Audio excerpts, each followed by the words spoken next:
How's everybody doing? My name's Mike. We got My Dog Roots hanging out on place.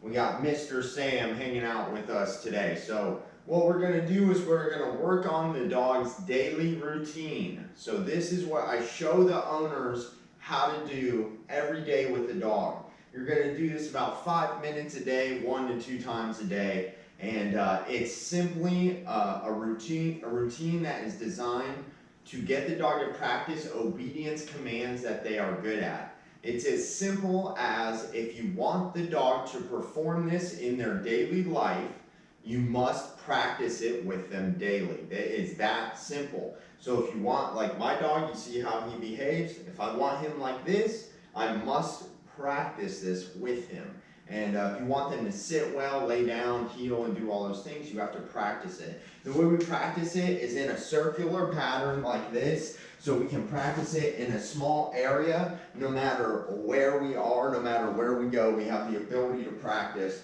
with our dog. So the other thing I want to talk about real quick is marking the dog's behavior. So you notice right now, both these dogs are very calm, relaxing. That is not a mistake. That's not on accident. I created this with the dog. So, well, the dogs look like this. Good boy, Roots, good place. Good job, Sam, good place. I'm encouraging the dog to keep behaving in this manner. So there's two things we're doing. There's marking, right? There's two ways to mark. We're either going to encourage or discourage the dog. You just saw me encourage the dog. Now, if the dog did something I didn't want him to do, say the dog tried to stand up and get off of place, I would say no, correction, direction. So no, tug the leash and get them back onto place. So those are the two things, the two ways we're going to communicate with the dog. We're going to mark. We're either going to discourage the dog or encourage the dog at all times. There are a lot of little mistakes that owners make with their dogs and cause them to not behave properly. One of the things is they're not marking behavior, and the only thing they're doing is always telling the dog it's doing good no matter what it's doing, and that's a huge mistake. You need to obedience train your dog. So we're going to go ahead and practice with Mr. Sam here. So just because I grab the leash doesn't mean he gets off a place. I must invite him. Heel. Good. Sit. See how he came with me and said, good, good boy, good sit, because he sat for me. Good boy. You see how he's looking at me? He's actually looking for the affection. So this affection is what we use instead of a treat. Good boy. Heel. Good. Sit. Good boy. Good sit, buddy. Sit. Sit. Good. So we don't say stay. We say the word sit. Because if I say stay and the dog breaks a sit, what I'm asking the dog to do is to stay sitting. We don't want to confuse the dog. We're going to use as little words as possible and to keep it clear for the dog. Good boy. Good sit. And you also notice he has the ability to, he would kind of challenge other dogs when he's around him. He has the ability to be around my dog and feel comfortable because the dogs know I am controlling them. They're not making decisions whether, say before he had the ability to make the decision to go up to a dog. Now that he can't do that, he's not going to misbehave. So it's all about controlling the dog. Heel. Good boy. So I'm telling him good because he's coming with me.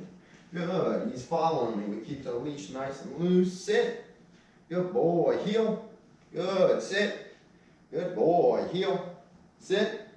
Good boy. That's a good boy. Good sit. Heel. Now remember, this dog was with another trainer. They did lessons for about 6 weeks, and when I got this dog, he didn't even know how to sit. Good job. Good boy. Heel.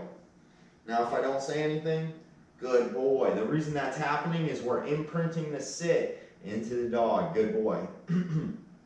What that means is it becomes the dog's go-to behavior. What happens with the owners is they actually imprint all the behaviors they don't want by accident. That's why they call me, is because all the dog's go-to behaviors are ones they do not like. Good boy. You need to learn how to imprint the behavior you want with your dog, and that's how you'll get this behavior. Believe me, this dog was a nightmare for the owner. That's why they hired me. They never hire me unless the dog is an absolute nightmare. Heel. Heel.